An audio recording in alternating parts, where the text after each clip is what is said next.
Intanto presentiamo la Serie 2 femminile dei 4 stile con Matilde Modolo in 1, Concetta Perroni alla 2. In terza corsia la ritroviamo, argento per lei ai 5.000, gli italiani indoor di fondo e campionessa di categoria degli 800 stile, Giulia Fraccaro. Corsia 4, Andrea Ambrapescio alla 5, anche lei medagliata agli indoor di fondo, bronzo nei 5 km, Giulia Pavanello. Alla 6 Maria Vittoria Baldini, in 7 Giulia Maggio, in 8 Gaia Sterre Mirotti.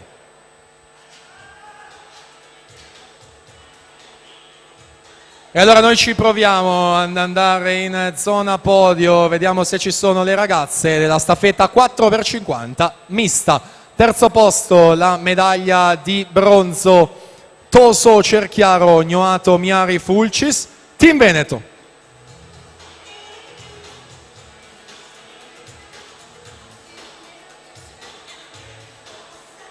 Secondo posto Amato Cielo Aver Biondani, Leosport.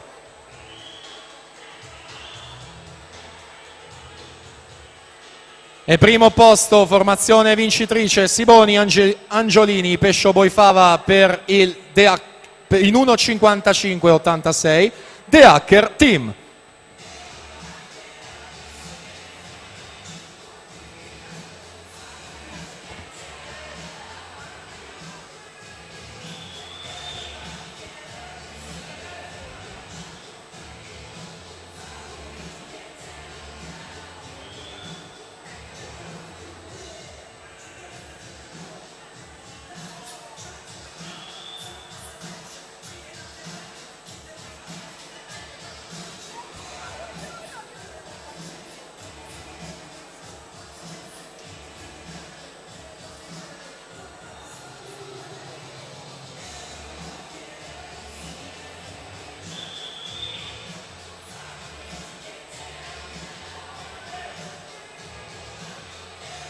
Intanto passaggio a metà gara, Anna De Feo 2:10.94, anche per lei medaglia ai indoor di fondo, atleta del 2003, è stata seconda nei 3000 stile.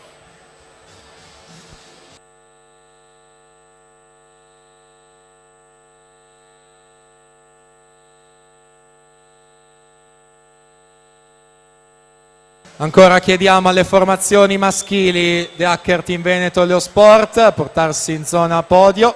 Formazioni maschili di staffetta, grazie.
(4:24.37) il tempo della De Poli che si aggiudica questa serie. Siamo al via con la batteria successiva.